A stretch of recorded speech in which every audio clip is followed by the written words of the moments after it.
சட்டமன்றத்தில் விடுதலை சிறுத்தைகள் கட்சியோட சட்டமன்ற உறுப்பினர் ஒருத்தர் எழுந்து இந்த மாதிரி நீங்கள் ஊழல் லஞ்சத்தெல்லாம் ஒழிக்கணும்னு சொல்கிறீங்க, ஆனால் எங்களுக்கு அடிப்படை வசதிகள் கூட எங்களுக்கு கிடைக்கிறது இல்லை, நாங்கள் பஸ்ஸில் ட்ரெயினில் வந்துட்டு போகிறோம், எங்களுக்குன்னு ஒரு காரும் ஒரு உதவியாளரும் கொடுத்தீங்க அப்படின்னா ரொம்ப நல்லா இருக்கும் அப்படின்னு ஒரு கோரிக்கை வைக்கிறாரு.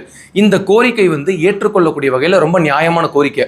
ஏன் அப்படின்னா, இதுக்கு முன்னாடி சட்டமன்ற உறுப்பினர்கள் அமைச்சர்கள் எல்லாருமே நிதியை ஒதுக்கி அதிலிருந்து ஆட்டையை போட்டு அதில் பல வேலைகளை பண்ணுவாங்க. அதனால அவங்களுக்கு பணம் தேவைப்படலை.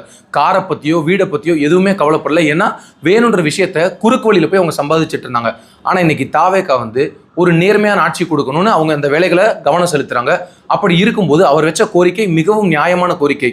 உடனே சபாநாயகர் சொல்றாரு, நம்ம முதலமைச்சரை பற்றி உங்களுக்கு தெரியும், அவர் கிள்ளி கொடுக்குறவர் இல்லை அள்ளி கொடுக்குறவர் அப்படின்னு சொன்னார். அப்போவே புரிஞ்சிருச்சு இது எல்லாத்துக்கும் அவர் கிரீன் டிக் கொடுத்து எல்லாருக்கும் காரும் உதவியாளரும் கொடுத்துருவார் அப்படின்னு. இது மிகப்பெரிய பேசு பொருளாக மாறி எப்படி நீங்கள் கார் கொடுக்கலாம், கார் இல்லாதவங்களாம் எம்எல்ஏக்களாக இருக்க முடியுமா அப்படின்னு திராவிட கட்சிகள் ஒரு பார்வை வச்சிருக்காங்க.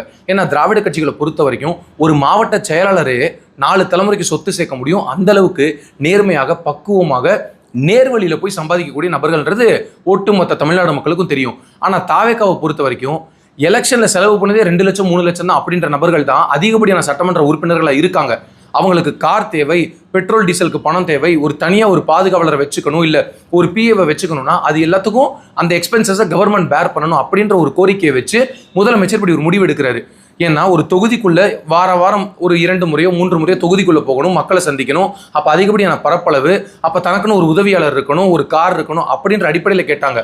இதுக்கு போதுமான விளக்கம் கொடுத்துட்டாங்க. ஆனால் இப்பயும் கூட இல்லை அது எப்படி கார் கொடுக்கலான்னு ஒட்டுமொத்தமாக ஒருமித்த குரல்ல எதிர் திசையில் இருக்கக்கூடிய அத்தனை கட்சி தலைவர்களும் பேசுறாங்க.